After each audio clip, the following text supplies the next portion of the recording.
What does it take to build an empire of dreams? For Walt Disney, it meant imagination, resilience, and an iron will.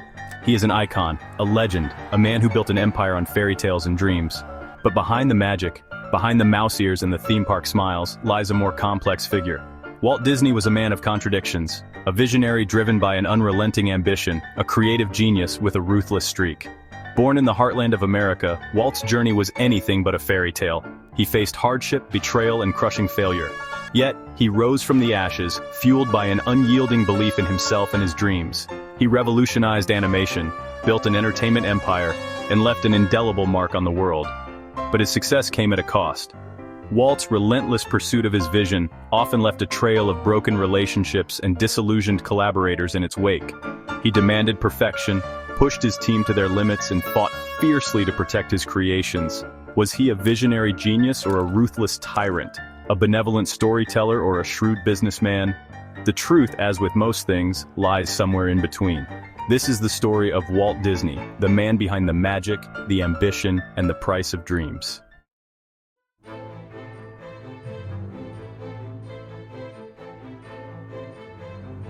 From humble beginnings on a Missouri farm to the dazzling lights of Hollywood, Walt Disney's life was a testament to the power of ambition. He dared to dream bigger than anyone thought possible, transforming the world of entertainment and capturing the imaginations of generations. But his relentless pursuit of those dreams cast a long shadow. His unwavering belief in his vision sometimes blinded him to the needs and feelings of those around him. He could be demanding, controlling, and unforgiving, pushing his team to their breaking point. The very qualities that made him a visionary, his determination, his perfectionism, his unwavering focus, also made him a difficult man to work with and, for some, to love. This is the story of the sacrifices made, the bridges burned, and the battles fought in the name of one man's dream. It's a story of innovation and inspiration, but also of conflict and compromise. Join us as we delve into the life and legacy of Walt Disney, exploring the man behind the mouse, the triumphs and the tribulations, the magic and the price of dreams.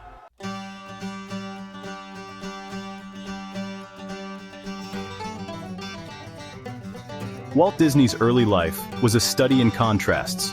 Born in 1901 into a large family in Marceline, Missouri, his childhood was a blend of idyllic farm life and the harsh realities of a struggling family.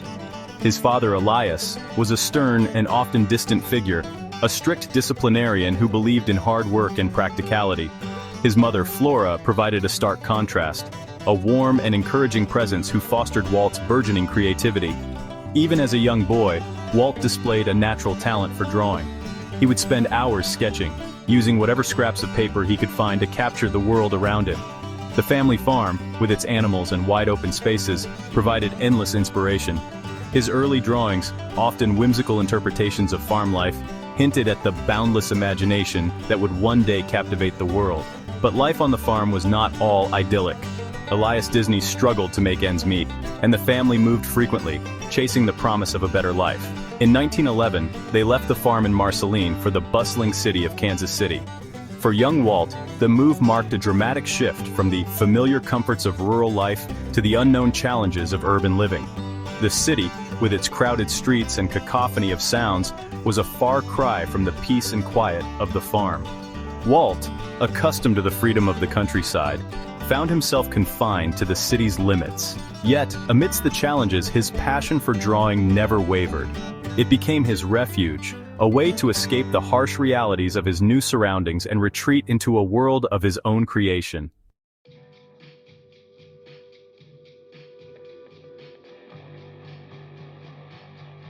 Kansas City marked a turning point in Walt Disney's life. The city, teeming with opportunity and ambition, ignited his entrepreneurial spirit.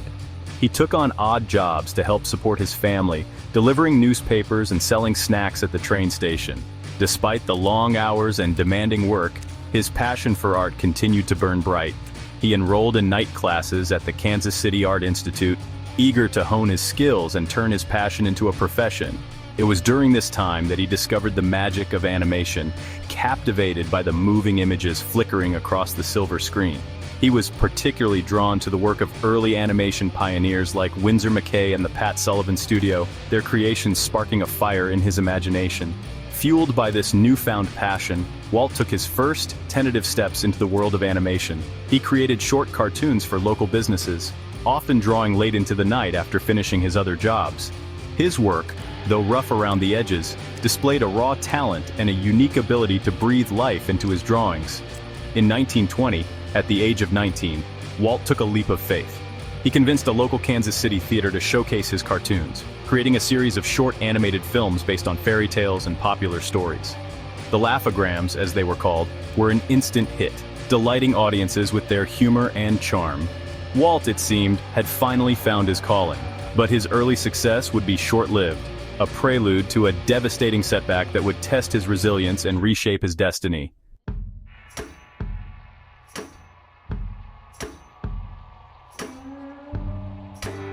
The success of the Laugh-O-Grams fueled Walt Disney's ambition. He was no longer content with simply creating short cartoons for local theaters. He envisioned a future where animation wasn't just a novelty, but a powerful new form of entertainment, capable of captivating audiences with compelling stories and unforgettable characters. In 1922, at the age of 21, Walt took another bold step, founding his own animation studio, Laugh-O-Gram Films. He poured all his savings into the venture, recruiting a small team of talented animators who shared his passion and drive. The studio, housed in a cramped storefront, buzzed with energy and creativity. Walt, ever the optimist, secured a contract with a local distributor, believing that this deal would be their ticket to success.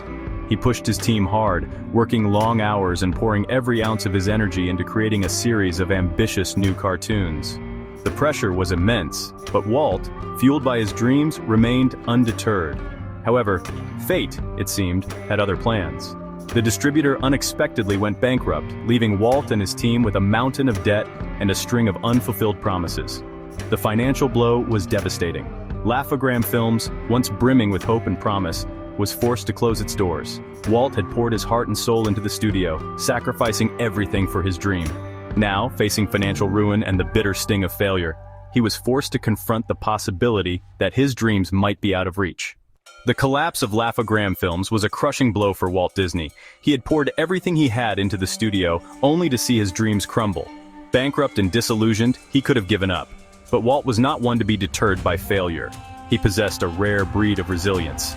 With just a few dollars and a suitcase full of sketches, Walt boarded a train to Los Angeles, venturing into the unknown with nothing but his talent. He wasted no time in setting up shop, renting a small studio with his brother Roy. Little did they know that this spark would come in the form of a small, unassuming creature, a mouse.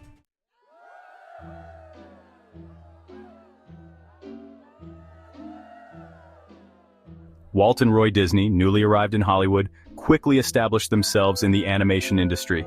They created Oswald the Lucky Rabbit, a hit character that brought success to their studio. But in 1928, Universal Studios claimed Oswald and hired away Walt's animators. Feeling betrayed, Walt faced starting over. On a train ride, he began sketching a new character. Inspired by a pet mouse, he created Mickey Mouse. And so, Mickey Mouse was born.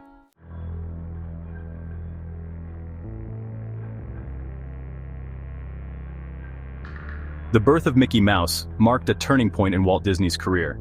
Determined to learn from his past mistakes, Walt was unwilling to relinquish control of his new creation.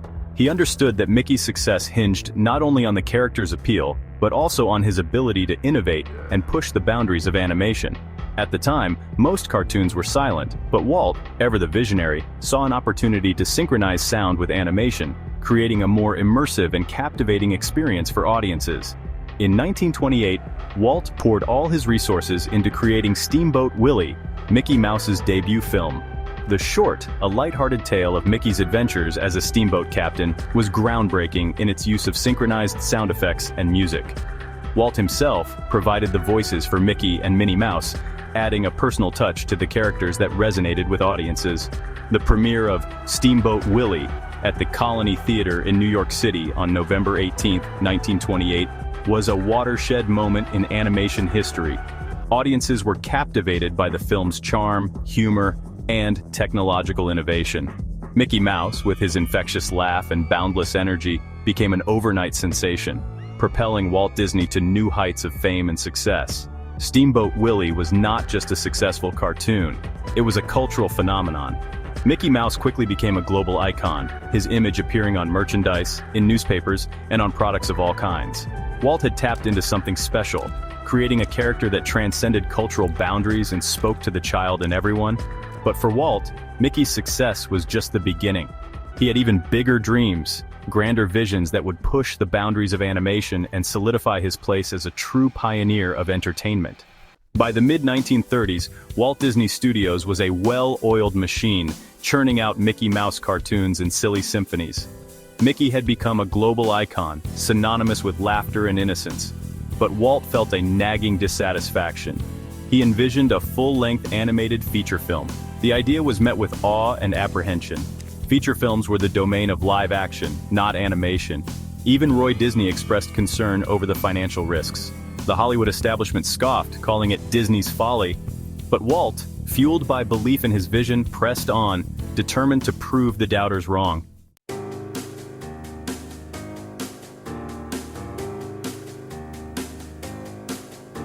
Walt Disney's gamble on Snow White tested his creativity, resources, and resolve. He pushed his team hard, demanding perfection in every frame. Through it all, Walt's belief in the project never wavered.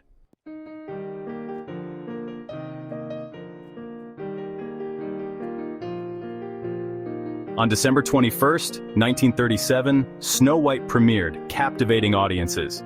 It became the highest-grossing film of its time, proving animation's power. The film's success ushered in a golden age of animation.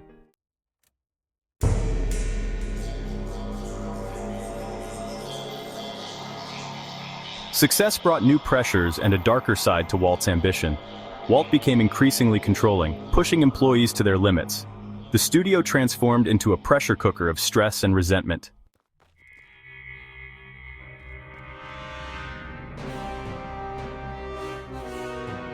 By the late 1930s, animators grew disillusioned with Walt's domineering ways. In 1941, they demanded better conditions, leading to a bitter strike. The strike tarnished Walt's image and left lasting scars.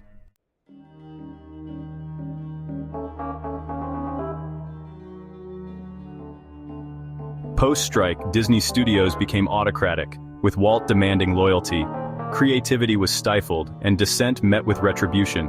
The studio's output became increasingly formulaic and safe.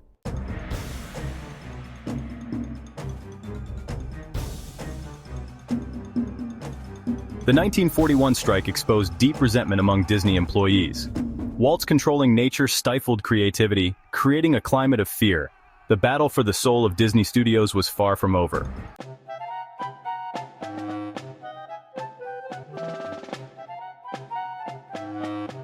Despite turmoil, Walt dreamed of a place where families could escape. He envisioned Disneyland, a realm of imagination and adventure. Disneyland would be a testament to the power of dreams.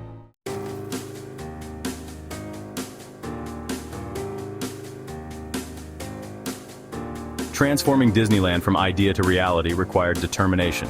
Walt oversaw every detail, assembling a team of talented individuals. Construction began in 1954, pushing the team to their limits.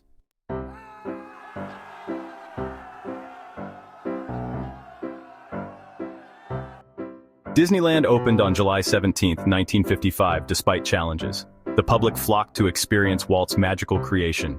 Disneyland became a cultural phenomenon, proving dreams can come true. Walt Disney's life was a paradox, a tapestry woven from threads of ambition and artistry. He dared to dream bigger than anyone thought possible, transforming entertainment and sparking joy worldwide. Yet, he was a man of contradictions, driven by an insatiable hunger for success.